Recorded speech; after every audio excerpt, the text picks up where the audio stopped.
everyone. Welcome to Sitting with Shireen. On this segment, it is my pleasure to have sitting and sharing with us. We all know him as I Am Stacs. Recently, I've grown to know him as Pastor Alex. Pastor Alexander Hepburn, he is here and he's going to be sharing with us here on the set of Sitting with Shireen. So help me welcome Pastor Alex. Welcome, Pastor Alex. I like that introduction. I'm getting used to hearing Pastor Alex. Yes. Thank you for having me. We're so good to have you here at Sitting with Shireen.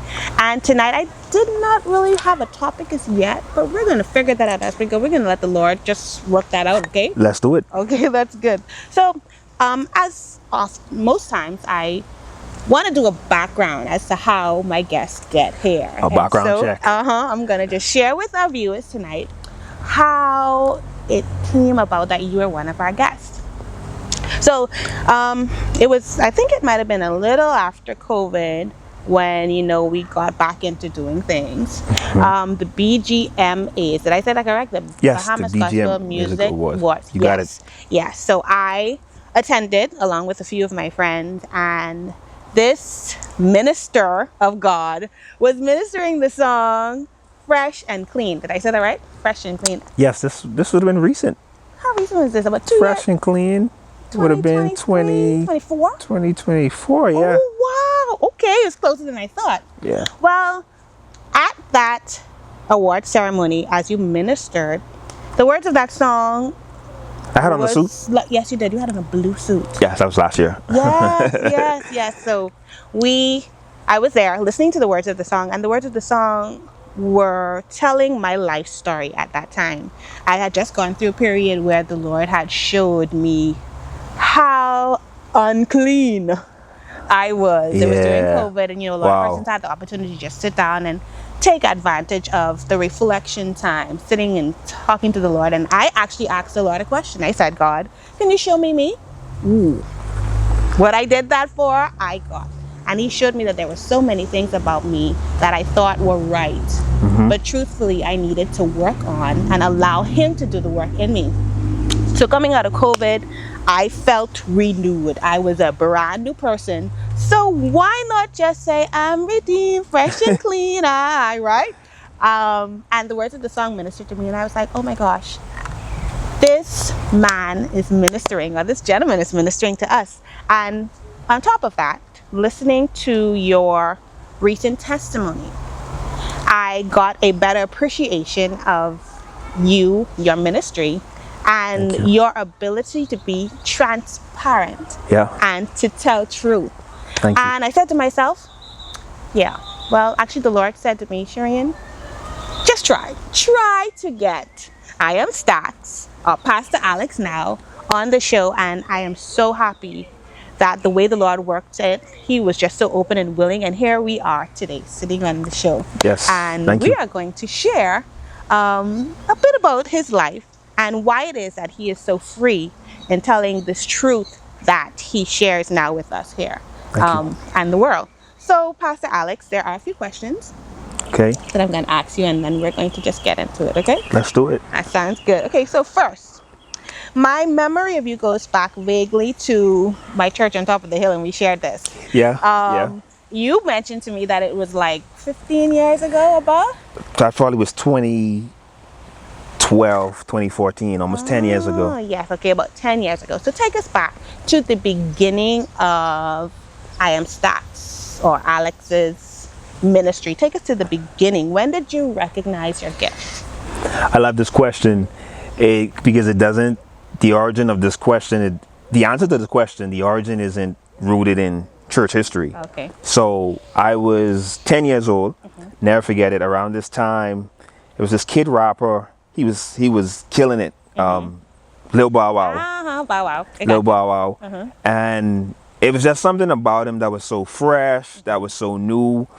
And when he came out, everybody wanted to grow cornrows and wear a bandana. And I was one of those guys who wanted to grow cornrows and wear a bandana. And then, of course, I thought that he was a good rapper. So at this time, I was remixing songs, and I was writing them in my composition book. So I was just writing songs and remixing other person's songs. And I'm like, I like rhyming. So I was like 10 at the time, 10 years old. Then I went into high school and we just started beating on the desk. And I'm like, okay, now we can rap to, you know, something original. Just 1 2 1 2. And then I went into high school and I got introduced to, it's the best thing and the worst thing that could happen to an upcoming rapper. Okay, tell us. I got introduced to this man by the name of Lil Wayne. Okay, I remember Lil Wayne. Lil Wayne was known at the time for not writing anything. Oh. So it was believed that he would just go to the studio and say what was on his mind. And I was like, well, he ain't the only one who could do it. So I'm like, I'm not going to be writing rhymes anymore. I'm just going to be rapping out of my head. So from freestyling. Yeah, freestyling. Yeah, trying to remember. From Bow Wow to Lil Wayne, I noticed that I had a gift, right? So it was not birthed in Jesus. Okay, gotcha. It was completely secular. Made that clear. And I was 20, 2009. I gave my life to the Lord in 2010. And he sanctified. Yes. So it wasn't like a separation from the gift. I said that the gift was sanctified. So this started from I was 10 years old. And then it got launched, I guess, on a public platform when I turned 19. Okay. So I've been in the field for 15 years now. Awesome. The gift is the gift. It's the gift. It's a gift. We often say that the gift is without repentance. Now, you have a gift that's been cleaned up. Yes. And here we are, bringing it on display. We definitely want the repentance. We want that first. We want that part. And here, after repentance and salvation, here we are bringing it on display. How was that, knowing maybe the industry? How was the gospel rap industry at around that time? Like, was it something that was open and accepted? Was it easy transitioning into gospel rap? I always give credit where credit is due. Yeah. And this person is no stranger to the Bahamian community, DJ Counselor. So DJ Counselor had a Facebook page and he had his info. And it simply said, serious inquiries only. I'm like, I'm serious about this gift and I'm going to inquire. So I called him and I kept on calling him until he said, we got a talent show, come and let's see what you got. So literally it was DJ Counselor who was the first person to open the doors for us. And he kept opening the doors. So it was like little talent shows. Yeah. And it evolved from there. So with people like him, even if it wasn't easy, he created an avenue. A lot of young gospel artists owe him so much flowers. Okay, like to this day, Youth Alive still calls me. Oh, wow. So yeah, definitely. So BFM is where that whole thing started out, and it took off from there. Yeah, I remember being young around that time, but not really having the permission to go to Youth Alive. Really? And all of that. Yeah. Hey, why don't you come to the gospel concert? I just want to tell you, in my church at that time, it was a little different. And even around the time that you visited, Yeah. the pastor who had just passed, you know, there were some traditions that kind of lagged around. They were even for us, we were kind of getting into this new type of variety in gospel music at that time. So, you know, we had to go through that little transition. But today, I must say that I appreciate it much more than I did back in the day, especially when it comes to young men like you, who I have seen be consistent over the years. Yes. Not only in music and producing the output that you produce, but even in lifestyle, to see that you stuck to the way and the will of the Lord. That is really commendable for Thank you. And I'm so grateful to God for people who are examples like you, even at your age. Appreciate it. Our next question, Pastor Alex, is, now you shared in an interview last year sometime about your transition from the group Gospel Boys. That was the gospel Good group old that you days, started with. man. Wow. From Gospel Boys to I Am Stacs. And this revealed how much you, not just how much you knew about Stacs, but how much you knew about Alexander. Yeah. What do you mean by this? So what did you mean by this when you mentioned this? And I'm saying this not from I wouldn't say arrogant standpoint, but I feel like that era that we grew up in was like an unforgettable Christian hip hop era in the Bahamas, because we came up with this group of hungry young rappers. So we were doing sometimes 4 to 5 events a week, and we would end everything off with a lock-in. We were like everywhere. Oh, wow. We were pushing CDs, we were pushing T-shirts, we were going to the youth groups with our Facebook page link posted on pieces of paper and giving them out. We were hustling.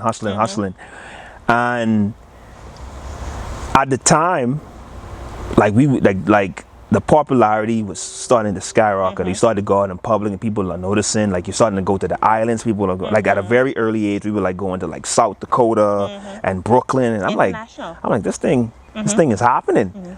And then at the time I had a mentor. Okay. And I think his thing at the time was, you have so much to offer outside of this group.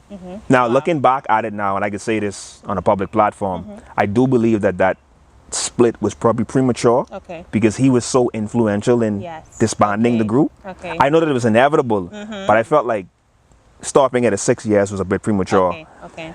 So he was like, man, how would you plan out or build your career if you were on your own? And Gospel Boys is my heartbeat at the time. Still is. Like me and Sai, just, we're about to stay tuned for that, but we talking now. Right? And it literally felt like I lost a loved one. I can imagine. It felt like that moment in the funeral where the casket goes. And I'm like, I'm so young and I'm immature. I think I'm 25 at the point. I didn't understand how to process it. And I noticed that with the group no longer being active, my Fridays were now available. And there was a longing in me to be active on a Friday. Oh, wow. So when I say that the disbanding of that group showed me that I knew Stacs, but I didn't know Alexander, is because all I knew was ministry. So I felt like a rug was pulled out from under me. Who am I now? Wow. Because my identity was in ministry. That's all I knew. Like we went to church, but we weren't big on discipleship.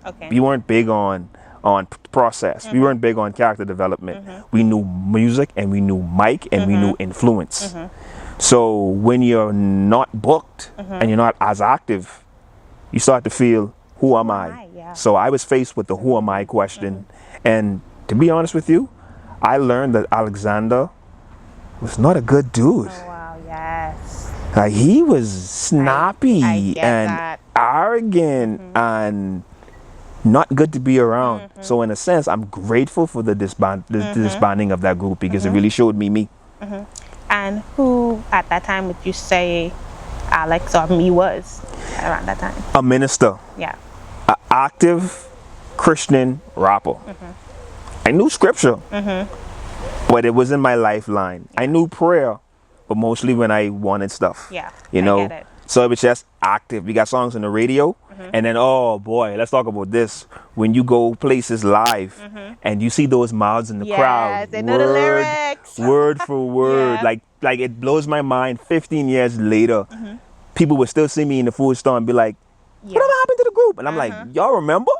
So all of that was like the inflation of ego now, right? And then I don't have people in my life at the time to say, hey, slow down, you don't know everything. I didn't want that. So Alexander was someone who had the label of a Christian, but wasn't submitted to the work. And Stacs was an active Christian rapper. I got you. And that right there is major. And not to go ahead of ourselves. We definitely gonna go ahead. We gonna go ahead. I feel as though that is almost like your life's platform. Being able to show or be who you preach about, be who you teach about, be who you rap about. And you know, we spoke a little bit before about having the sense of purity. Absolutely. You can't have purity until you've come to the realization of who you really are when you do what you do. Yes. So meeting or getting to know Alexander was now saying basically that there are some things that need to fix in me, and that I need the Lord to do the work. Definitely. Basically do the work, which is why I told you that the song Fresh and Clean resonated so much with me, and it came at the perfect time because I realized that I didn't have to stay in the state of feeling that, oh my gosh, all this time I wasn't really who I was supposed to be. But I could celebrate the fact that I am this new creature. Okay, I'm redeemed, fresh and clean, and I give God glory for that. He's the one who should be glorified in this situation. So let's continue to go on and see what our next question is going to be. Now, in the interview, you also mentioned to some degree that you question whether being solo would not work at that time. Absolutely. Yeah. So has that perception changed? Man, these questioning. These questions are giving what I didn't expect them to give. So I'm the guy in the boy band. People like the boy band. I don't know how people are going to take to the individuals from the boy band trying to do something. Okay, I got you. So that was my thing. I didn't know if people were going to be receptive to that. So stepping out, I'm like, man, I don't know. But after I continued to be consistent, I think somebody said that there's a audience for your pen. Yeah, okay. That's what I believe. Love it. I just stayed faithful to my pen. Yes. I stayed faithful to the one who was orchestrating my pen. And people were attracted to that. Yeah. So you have people who say, yeah, man, we still remember the group. And you have some people who just found out about me this year or last year. So back then it was basically a music thing. Okay. Like, I don't know if people are going to like my music as a solo artist. But as I've gotten older, I think people are more drawn to me as a person. Yeah. And that is I did a song. I partnered with the National Commission for Persons with Disabilities. I did a song called Don't Count Me Out. And my wife, my baby and I, we were walking out of the food store. And this lady was in front of our vehicle. I try to be, 9 times out of 10, I try to be composed. So I'm like, and I don't think she's gonna do anything out of pocket. And she was like, hey, I saw you minister that song for persons with disabilities at the autism outreach event in Rawson Square, and we really liked it, and the music really spoke to us. And then she said, my daughter is autistic. Oh, wow. And she started to almost invite me. Yes. I think that's when the shift came for me, because you just know me as an artist. You don't know my private life or who I really am. But something in you entrusted me to get as close to your children. And she brought me closer to the car, and she said, this is my daughter, and there's a daughter there. A daughter has autism. You can see it, but I can able to communicate with the daughter. And the mom is there like, say hi. And I'm like, whoa. That was the moment that showed me, hey, wait, God is now allowing people to be attracted to your heart now. So this ain't marketing. This is purity doing the work. So definitely learning the difference between being caught up with people liking your music and then just following God and letting him bring the audience. Yeah. And as you said, if he's the author of your pen, when you write your music, he who is truth is writing the lyrics. Absolutely. And this is something that I truly believe. If we are people who are always, because it's always that thing with me, right? You're still here, Stacs. You're consistent. And in my mind, he was moved with compassion when he saw that the people were like sheep without a shepherd. And when I thought about that this year, I thought that he was literally moved to the point where during the time of his life, Christ, when he went to isolate himself, he saw the multitudes. He was moved with compassion, and then he did something about it. My consistency is literally rooted in the fact that I've always been led by compassion. Okay. So people think, you're so consistent. It's not that I'm sitting down thinking, this is my 5-year plan to remain consistent. This is literally me being compassionate. So I got mental health stuff that I'm getting ready to put out, and of course more of the Christian stuff, but the solely Christian stuff. But it's literally just, hey, it's something about that headline about suicide. It stays with me. And I hit my producer like, hey, the suicide rate is going up. We need to prepare a suicide prevention piece. And then a videographer, hey, I like that, I'll do it for free. Come on, Lord. Come on, God. And then, hey, I'll be the actor. Hey, I'll record. Hey, I'll give you a discount to come to the studio. Hey, I'll take a percentage off to mix and master it. It's because it's being moved by compassion. Yeah. You know, when you see suicide attempt, suicide, so those things, they literally stay with me. Yeah. And I'm like, I gotta move, I gotta move, Yeah. I gotta move. Yeah. You know what I mean? Yeah, So I it's got you. not, it's The not, time is now. it's not marketing. It's being moved by compassion. Yeah. I'm just moving with that, and I say there's a song that says, "I'm moving in the speed of the Holy Ghost," because it is He who inspires you Yeah. to move, minister. The time is now. And we talked about, and this is going a bit into what we talked about previously, about the time that the Lord realized when He ended up flipping over those tables, that the time was short. Woo! It's coming to the end. We're going to get to that in the second part of our segment. I want to ask you, though, Pastor Alex, now over the years, ministry has evolved. Going from minister in music to leader of the church to, is it youth pastor? Why I do keep on people saying assume that, that I'm a church leader? You are a youth pastor. I am a young adults pastor. You're a young adult But pastor. I am called to senior pastor leadership. Yes, sir. And Yeah. even in your ministry, there are snippets of leadership that are shown. Yes. Even in your Yeah, music. yeah. Even now. The music is pastoring. Thank you. Okay, so that leader is You're right so there. holy. Tag. How did you know? Leaders. My pastor literally told me you're going to start shepherding with your music. Yeah. Look at that. You, my friend, are really saved. Well, thank You are holy. Thanks be to God. And let's talk about, even with regard to your church, there's a song that they sang, and this really isn't really supposed to be like a review of your music or anything. Yeah. But I love the song Ascend. Yes. Oh my gosh, we will ascend. Legacy. And I'm like, listen. Yeah.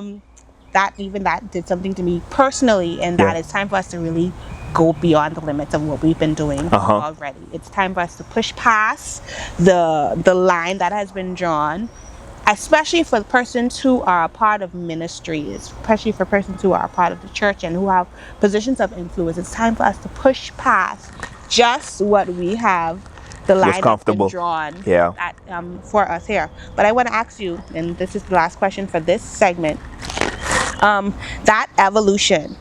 Tell me, what changes would you say you've encountered or experienced at either of those levels of change, transitioning from the, let's just go there. This is therapy. From the Lil Bow Wow liking rapper to Lil Wayne, the boy group that you talked about, and to the minister of Pastor Alex via I Am Stacs. What type of? I love these questions because they allow me to like be liberated in a sense. It reminds me of how much I've learned and grown. Christianity, in my opinion, Christianity 101. God presents a table, you choose to sit at it. Okay. Right? So for me, during COVID, I was pursuing an associate's degree in biblical studies, and one of our lecturers was adamant about us studying the life of Christ in the New Testament. Okay. And when I started to look at the New Testament, I was 27 at this time, so I'd have been in ministry approaching 10 years. Okay. And as I read through the New Testament, I realized that, hold on, wait, when I line up my life next to Jesus, I am far off. My God. And I literally said to the Lord, I owe you more fruit than this. Wow. When I made that declaration, all of a sudden, you start to get a little bit more sensitivity regarding holiness, apologizing when you're wrong. All of a sudden, you realize, oh no, wait, I struggle with rejection. Whoa, I struggle with abandonment. So the game changer for me was this whole time, God was inviting me in to process. Okay. But I only wanted it in ministry and not outside of it. So now I'm understanding that the closer you get to God, the more you understand what He loves, what He dislikes. So being married now, right? My wife knows I don't rock with onions.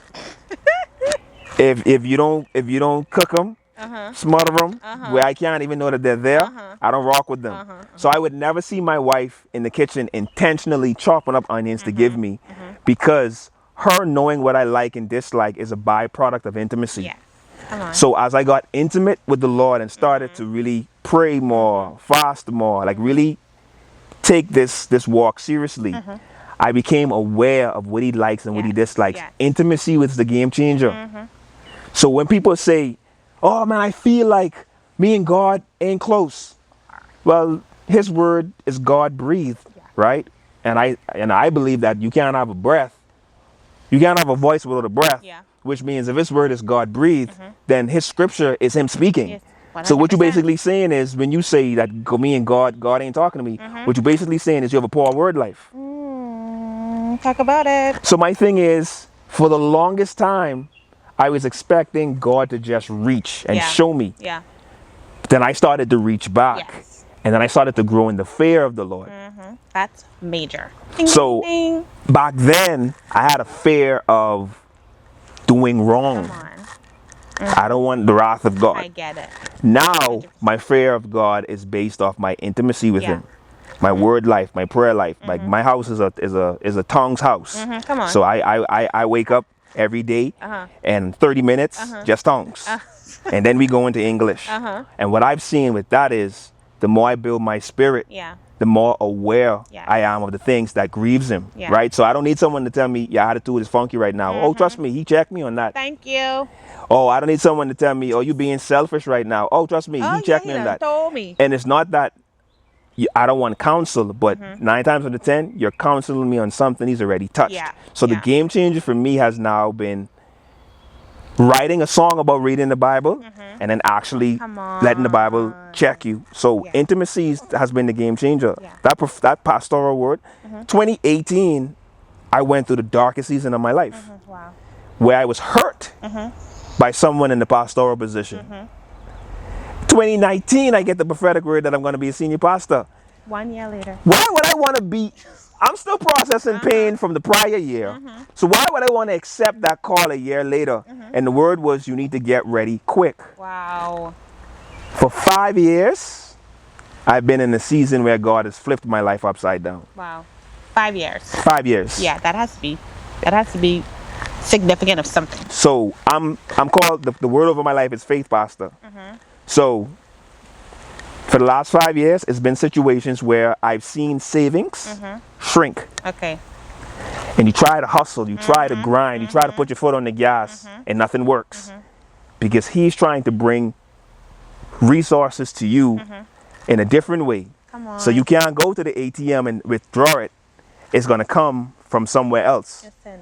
That's been my life for 5 years. Pastor Stacs, Pastor Alex, let me tell you how you are touching a word that the Lord is currently working on me, even when it comes to sitting with Shireen. Yes. The beginning of this was a faith move. The middle of this is a faith move. The end of this, through and through, is going to be a faith move. And I'm so grateful to God that you have been placed here to send us that reminder.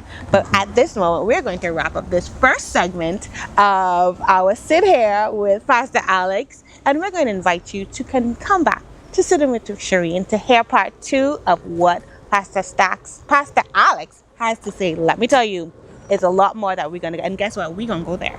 Let's go there. We're going to go there. We went there. Come back with us here at Sitting with Shireen. Coming up next on Sitting with Shireen.